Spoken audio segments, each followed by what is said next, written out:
All right, good morning, everybody. Well, maybe it's evening for you, but for me, I'm recording this and it's the morning. So today we're going to talk about really the way we measure things, the way we convert units, things like that. So the stuff of chemistry, matter, right? And so we said before that in chemistry, anything that takes up space and has mass is matter. So let's talk first about mass. Mass is the amount of material in an object, and we usually use grams to measure mass. And the reason we use grams to measure mass instead of things like weight is because grams, it doesn't matter where you are. You could be here on planet Earth and you would have a particular mass, and you could go to the moon and you would have exactly the same mass. But I don't know if you've seen the videos of the astronauts on the moon, right? When they walk, they're kind of like jumping because they have such little weight because the gravity is so much lower on the moon. So as long as you're talking mass, the mass is the same whether you're on planet Earth or you're on the moon. But your weight would be different. I would much rather be weighed on the moon than I would here on Earth. It would give me a much nicer number, right? So, but basically we're going to weigh everything on Earth, right? So as long as you're weighed roughly in the same location on Earth's surface, you're going to have the same mass and weight. But if you go like to the tallest mountain, right, you're going to be pulled on a little bit less by gravity, so your weight would be a little bit less. Not a whole lot, but it would be a little bit different. So then let's talk about volume, right? That's the other characteristic of matter. It has volume. And this is our three-dimensional space that's occupied by matter. And typically in your kitchen, you would be using things like measuring spoons, measuring cups, right? We're going to measure in teaspoons, in cups and quarts and things like that. But that's not what we're going to do in the lab. In the lab, we're going to use things like a graduated cylinder or a pipette, or if you're in a clinical setting, a lot of times what you're going to measure with is a syringe. And so the units that you're going to use with that are milliliters. And milliliters, another way to say milliliters is to say cubic centimeters. It's the same thing. So a lot of times you'll hear in a syringe a cc. A cc is exactly the same thing as a centimeter cubed. So 1 cc is equal to 1 centimeter cubed, which is also equal to 1 milliliter, okay? And then if you want that conversion from your basically kitchen chemistry to your clinical setting, right? Because a lot of times medication will be prescribed in teaspoons instead of in milliliters and vice versa. So we know that 5 milliliters is equal to 1 teaspoon. So those are things you have to kind of keep in mind. All right, so we talked about mass, we talked about volume. Well, you can look at the mass compared to the volume, and that will give you what's called density. And it's how dense the atoms are within different particles, right? So if you're looking at that beaker on the side, we have wood and we have some kind of metal down here. And so what you see is the wood is much less dense and therefore it's floating in the water, and the metal is much heavier and it sinks, it's much more dense. And there should be an equal sign there. So how do we measure that density? Well, if you were to look at the density of water, we know that 1 gram of water, so one, the mass, so the density, so the mass of 1 gram of water, right, has of 1 milliliter of water, right? So then what's the density of water? The density of water is equal to 1. And so that's going to be units grams per milliliter. So the density of water is 1 gram per milliliter. And that density is going to be the same as long as you keep that temperature constant. If you change the temperature, then density can vary. So we can use density as a conversion factor. If you know the volume and you're trying to get to mass, or you know the mass and you're trying to get to volume, you can use this formula to find that. So what else do we use in terms of density? We use what's called specific gravity. So this is a way that we can compare substances with respect to water. So we know the density of water is 1 gram per mil, and that value is at 4 degrees Celsius. And that's what we use to compare the density of any given sample compared to the density of water. So I don't know why my equal signs aren't coming up. But the specific gravity of any substance is the comparison of the density of that sample versus the density of water. And so if I say I have a sample of something maybe like wood that has a density of 0.5 grams per milliliter, right? And I know that my density of water is 1 gram per milliliter. What's going to happen is that wood is going to float, right? Because it has a lower density. But what's really important is when you're doing calculations with this, because on the top you have the same unit as the bottom, those units cancel. And so specific gravity is a unitless value because it's really just a ratio of densities. And so you can use actually a instrument called a refractometer, and you can measure the density of any given liquid. It doesn't work with solids, but it works with liquids. Like if you want to compare oil, oil is going to float, and so it's less dense. All right, another thing that we measure in terms of matter is temperature. We measure the temperature of a substance to determine how hot or cold it is, right? And we usually use a thermometer, or nowadays, as you're walking in all the buildings, right, we use an electronic temperature probe. That's what you should be doing every day when you walk into every single building. And so here in the US, unfortunately, we use the Fahrenheit scale, and I call that the big F, the big F. We shouldn't be using Fahrenheit. Fahrenheit is not an SI unit, and it gets a little confusing while the rest of the world uses the Celsius scale. So when we talk about temperature, if we express to another country our temperature, they're going to be very, very confused, and we are when they say their temperature, and I'll show you that in a second. But so Fahrenheit and Celsius are what typically people use. Sometimes you'll see Celsius being used in a lab, but scientists have another scale, another temperature scale called the Kelvin scale. And the Kelvin is technically the SI unit for temperature. So let's look at the comparison between the 3 different temperatures, right? So here, Fahrenheit is what we use. This is what we're comfortable with. And if you say, right, it's a comfortable, what do you like to set your thermostat at? Maybe 72, right? At home, 72 degrees Fahrenheit. That's a nice, comfortable temperature. If you told someone, let's say in England, that you kept your house at 72 degrees Fahrenheit, well, if I come over here to the Celsius scale, 72 is over here. We're about halfway to the boiling point of water. That's relatively high, right? That's pretty hot. Some people will say, okay, it's a really hot Louisiana day, and we have temperatures of 105 degrees, And if someone from, let's say, England were to hear that, 105 degrees, that's above boiling. So they would be really, really, really confused. And you don't want that kind of confusion in science. You want to understand each other. And so it's really important that we're able to convert between Fahrenheit and Celsius and Kelvin. And I'm going to show you how to do all that.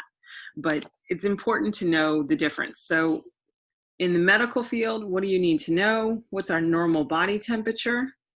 Is right here, right? So our normal body temperature in Fahrenheit, 98.6. In Celsius, that would be 37 degrees. And then in Kelvin, that's 310.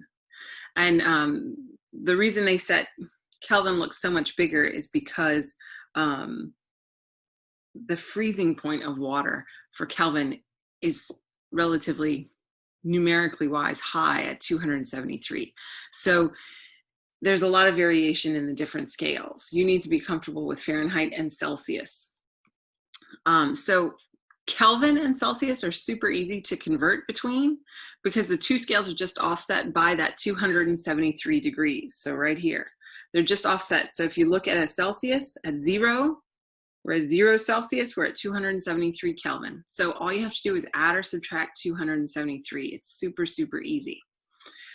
And our other scale, why am I losing all of my little symbols? No. Okay, hold on. Why am I losing all my symbols?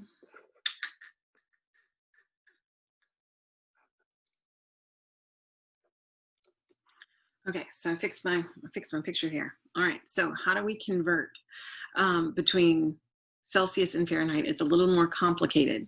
So 1 degree on the Celsius scale is equal to 1.8 degrees on the Fahrenheit scale, and the 0 points are offset by 32 degrees. So in Celsius and Kelvin, all you have to say is they're offset by 273. Well, in Celsius to Fahrenheit, you have to take two things into account. In the Celsius scale, 1 is equal to 1.8 degrees on the Fahrenheit, and the 0 points are offset. So you have to do two things to convert between Celsius and Fahrenheit. So if you're starting with a Fahrenheit temperature, right, and you want to get to Celsius, you put that Fahrenheit temperature and you subtract 32 for that 0 point offset, and then you multiply by 1 over degrees Celsius, 1 degree Celsius over 1.8 degrees Fahrenheit.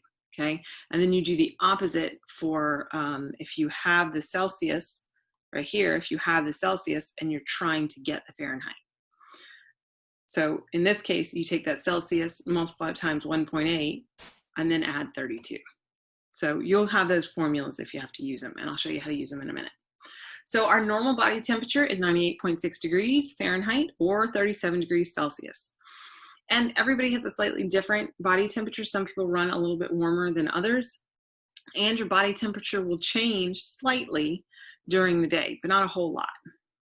If your body temperature rises above 40 degrees Celsius or 104 degrees Fahrenheit, this is hyperthermia. So hyper is a lot.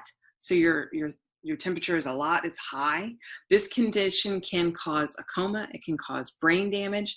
This is why you want to cool someone down with that high of a fever very, very rapidly. So sometimes if you get up to 104, you're starting to get to 105, you're gonna put them in basically an ice water bath to cool them down, because otherwise you're gonna permanently damage their brain. And the opposite is true. If you go too low, if you get below 35 degrees Celsius or about 95 degrees Fahrenheit, you're going to start experiencing hypothermia. So you will actually feel cold. You'll have an irregular heartbeat. Your heart won't be able to beat normally. You'll have a very, very slow breathing rate, and you'll actually start to have damage in your extremities because your extremities are farther away from your core body temperature. So it's very, very dangerous. All right, so we're going to move on and we're going to talk about energy. So the energy is the capacity to do work or supply heat. So if you have lunch, right, there's some stored energy in that salad that you're eating or that hamburger that you're having for lunch, and that's potential energy.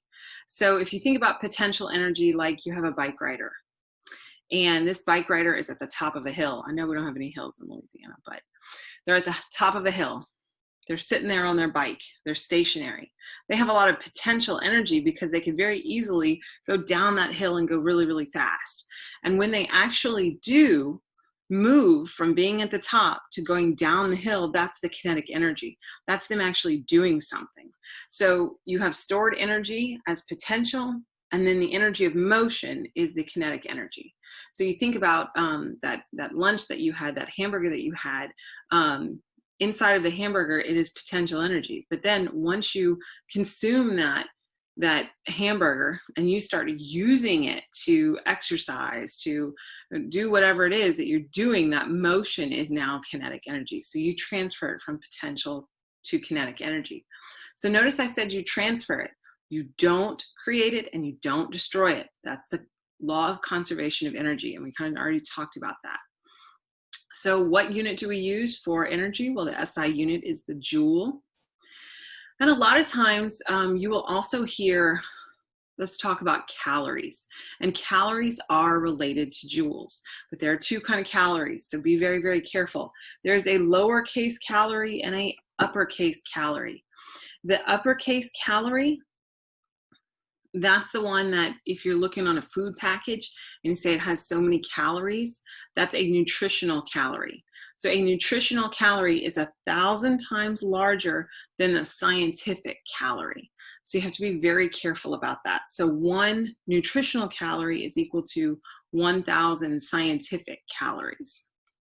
And then if you want to convert that to joules, we know that 1 calorie is equal to 4.184 joules. So you'll need to be able to use that conversion factor. Now, heat and specific heat. Heat is the measure of the kinetic energy inside of a substance, right? We know that all the molecules inside of a substance are always moving and moving and moving and moving, right? And heat is always going to flow from areas of warm to areas of cold, right? And heat is really energy. So you're really transferring energy from somewhere hot to somewhere cold, right? That's why if you have a drink and it has ice in it, the ice will melt because the kinetic energy inside of the water, the liquid water, is transferring to the ice. And so you're melting the ice. So every substance has the ability to absorb or lose that heat as the temperature is changing. And so we measure that with what is called specific heat capacity. So this is the amount of heat or the amount of energy that's needed to raise the temperature of 1 gram of a substance by 1 degree Celsius. Okay, so the way we determine this is our specific heat is equal to however much heat is required divided by the mass, which is grams, times the change in temperature. Okay, so if you think about this, metals have a very, very low specific heat. And that means that they're very, very good at transferring energy. They get hot quickly. They get cold quickly. Water, on the other hand, has a very high specific heat capacity. And this is really cool because we are made out of 70% water. And that's exactly what we want. Do we want our body temperature to fluctuate often? No, we want it to stay pretty much at a set point. So water is very nice to have a high specific heat capacity because it's going to take a lot of energy to make us go up in temperature, right? When we step outside in that Louisiana heat, we want to still stay at our cool internal temperature, our constant internal temperature. It's going to take a lot of energy to increase our body temperature because we're made up of so much water. So if you see here's water. Water has a specific heat capacity of 1 calorie per grams per degree Celsius. And then if you look, let's say aluminum, those of you who like to bake, if you've ever noticed, you put a pie pan in the oven and you bake your pie and you don't want the crust to burn. So you put that aluminum around the edge so your crust doesn't burn, but your pie bakes very nicely. Can you tell I like to bake? And what you'll notice is when you pull that pie out of the oven, you leave that pie on the stove for 10, 15 seconds, and you're able to actually touch the aluminum and pull that off. That aluminum was just in the oven. So it was very quickly able to drop its temperature because it has a low specific heat. So that's kind of cool. All right, the last thing we're going to talk about are the states of matter, right? We have 3 states of matter: solid, liquid, gas. We've already kind of talked about that, but let's talk about their properties. So in the solid form, the particles here in this solid form are relatively stationary. They're not going anywhere. They're very, very rigid, right? And so they're vibrating a little bit, but they're not doing a whole lot. They're barely moving, very, very tightly packed together. And compare that to a liquid. Liquid particles are kind of all over the place. They're moving around. They're moving more quickly than a solid, right? Lots more movement. And that has to do with temperature, right? Temperature is a measure of how much kinetic energy or movement is in the particles. So then what could you say about a gas? To get from a liquid to a gas, we got to increase our temperature. So guess what? Those particles are moving even faster. And they're very, very, very, very disordered. They're all over the place. Okay? So this is what we just kind of said. right? You have to know about the properties of solids versus liquids versus gases, and you've probably heard this a million times, but solids have a definite shape and a definite volume, right? Your ice cube here, as long as you keep it at that temperature, it's going to keep the same shape and it's going to keep the same volume, right? Liquid, on the other hand, has that same definite volume, but it can take the shape of any container. And then a gas has no definite shape and no definite volume. It will expand to fill whatever container it is placed into, okay? So this gives you a nice little organization of the different properties of solids, liquids, and gases. And we've kind of talked about all of them, but that orders it very, very nicely for you. So let's go and do a couple of little problems, right? All right, let's see. So based on our experience, is each of the following more or less dense than water? Oh, I'm sorry. Don't, I made a little mistake here. It's 1.5, the stuff of chemistry. Okay, so is the following more or less dense than liquid water? If it is more dense, what do you expect, excuse me, what do you expect to happen? If it's more dense, it's going to sink, right? If it's less dense, it's going to float. And that should be something you just kind of think about. Vegetable oil. If you pour a little bit of oil onto your boiling water before you're going to make pasta, what happens? That vegetable oil stays on the very top, so it's going to float, so it is less dense. A piece of gold jewelry is probably going to sink, right? So it is more dense. And then a cork. And a cork is made of wood, and if you kind of think about that, it is less dense, right? So it's going to float. 1.37, calculate the grams of sugar present in a 355 milliliter can of soda. Assume mostly sugar and water. If the water in the can weighs 355 grams and the density of the soda is 1.1 grams per milliliter. So you got to think about what you're given, right? We're given the total volume. So the total volume, I like to write things out, is equal to 355 milliliters. Now I'm going to tell you tag, tag, tag. Tag tells you not only do you need to put a unit on that, so 355 milliliters, but the 355 milliliters of what? Soda. It's going to be super important to keep track of this, right? So if you have 355 milliliters of soda, what can we get out of that? We want to calculate grams of sugar present. So how are we going to get to grams of sugar present if we're given volume of the mix? Well, we're given density over here, the density of the soda. So we're given volume of the soda. We know the volume of the soda right here. So this is volume. And we're given density. Well, don't we know a formula that can go back and forth? Density is equal to our mass over our volume. So if we have the density of the soda and we have the volume of the soda, we could calculate the mass of the soda. And once we have the mass of the soda, we also know the mass of the water. And then we can use that as, if you know the parts, then you can get to the whole, right? And in this case, we know the whole and we know one of the parts so that we can solve for the other. So let's do that. So if we already have 355 milliliters of soda, let's use our density here as a conversion factor. So whatever you want to get rid of, we want to get rid of the milliliters and we want to go to grams. So we're going to put milliliters on the bottom. So using this conversion factor right here, we know in 1 milliliter, there's 1.11 grams. And this is of soda. Soda, right? So what does that give us? That gives us 394 grams of soda. Well, that's great, but we were asked for calculate the grams of sugar. We want the grams of sugar. Well, how do we go from grams of soda to grams of sugar? We know the soda, the grams of soda are equal to the grams of water plus the grams of sugar, right? Because that's what we said in the question, assume mostly sugar and water.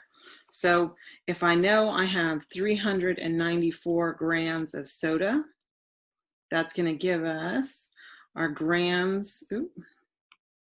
Our grams of water are 355 grams of water plus however many grams of sugar, right? So just solve for your unknown.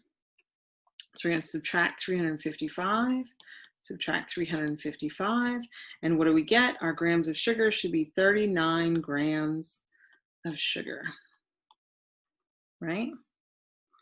Okay, and that's our final answer, which I don't want to get messed up when we do the rest of them in class. All right, now these are kind of cool.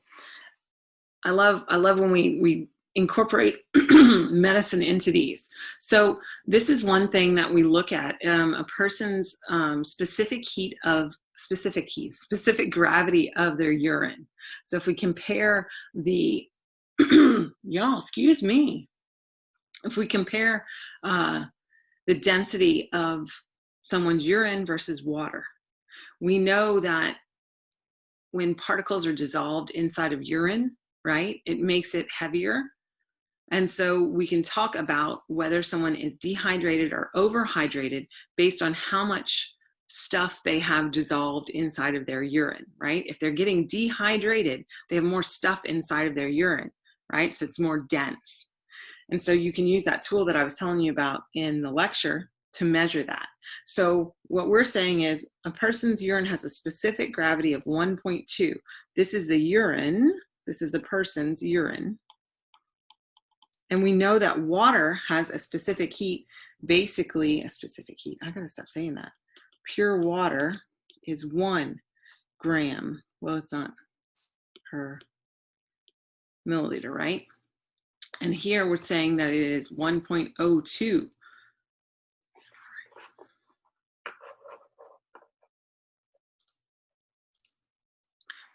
Okay, so we know this specific gravity, if I could write, specific gravity is the sample, right? Is the sample density over water's density.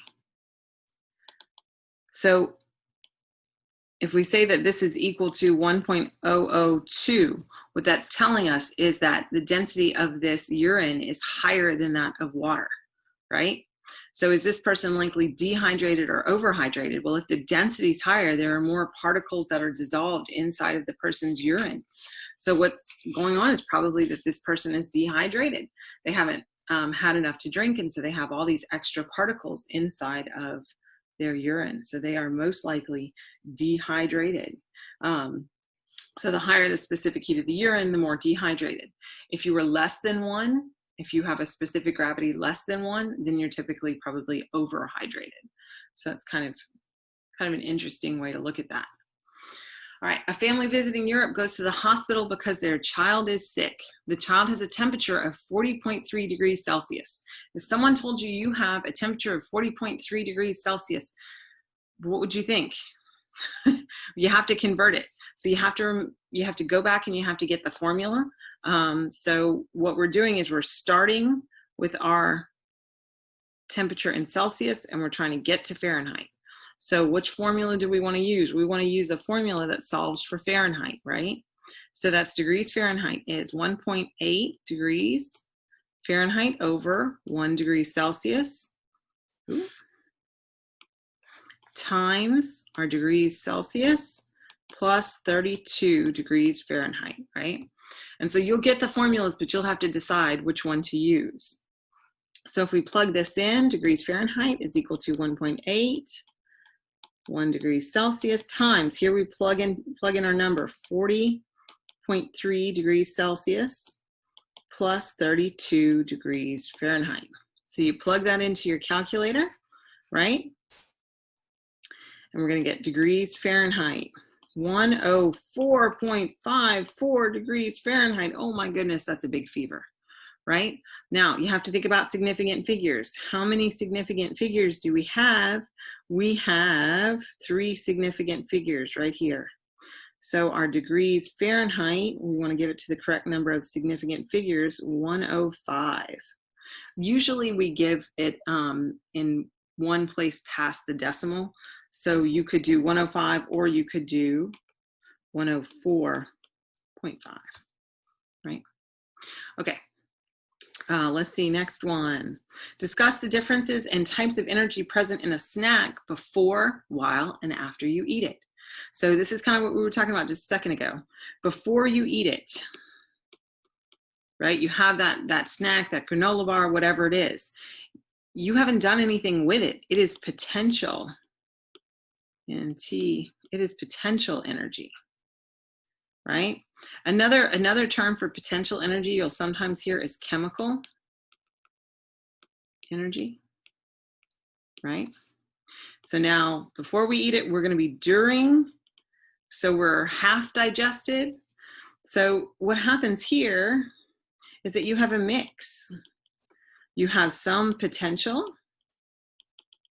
that's things you haven't digested yet, and then you have some kinetic, because you've digested it and your body is now using it to do things, to maintain normal body temperature or whatever it is. And then after, it has all become kinetic, all kinetic, right? Okay, next one. Okay, now we're going to do a little bit of energy. Discuss the differences in the types of energy present. Oh, no, I'm sorry. 1.45. I'm doing the wrong ones. A defibrillator delivers about 360 joules per shock. That's the little paddles, and they put them on there and they say clear, and they shock you, right? Calculate the number of calories. Okay, so in this, you have to go and you have to find the correct conversion factors that you need, right? So we're starting with 360 joules. That's our starting point, and we want to calculate the number of calories. So we're going to start with 360 joules, right? And we want to multiply by some conversion factor, and we want to end up in calories. And this is the scientific calories because it's lowercase. So you kind of have to keep that in mind. So what's our conversion factor? 1 calorie is equal to 4.184 joules. So you're going to plug that in. We want to put the joules on the bottom so that the joules will cancel. So joules cancel. So that's 4.184, 1 calorie, right? So what do you get? You get about 86 calories, and that's 2 significant figures, so that's correct, okay? All right, 2 warehouses have space available for storage. One is made of brick and the other is pine, which is soft wood. Which one will keep its contents cooler on a 90-degree Fahrenheit day? That's, you know, a regular Louisiana day. So what you need to do is you need to go to your textbook. Remember we saw that table of, let's see if I can go back. The table, oh, here we go, of specific heats. That's where you're gonna go ahead and get some of these values, right? Okay, so if you looked there, if you looked at brick, what you would find, it has a specific heat of 0.20 calories per gram degrees Celsius. Soft wood, right? One is made of brick and the other of pine, which is a soft wood, is 0.34 calories per grams degrees Celsius. Okay, so which one are you going to pick? Well, the higher the specific heat, the more energy is required to raise the temperature, right? So pine, or that soft wood, is going to keep its contents cooler. So we'll keep contents cooler, C-O-O-L-E-R, cooler, because it takes more energy to raise 1 gram of the material by 1 degree Celsius, right? Takes more energy. The more energy is like heat, the more the sun bearing down on that storage warehouse, right? Okay, we're getting close to the end. Indicate each of the following describes a solid, liquid, or gas. State of matter has no definite shape or volume. The key there is no definite shape, right? This must be a gas. The particles in this state of matter are rigidly fixed in place. There's only one. That must be a solid, right? I think, yep, that's the end of 1.5.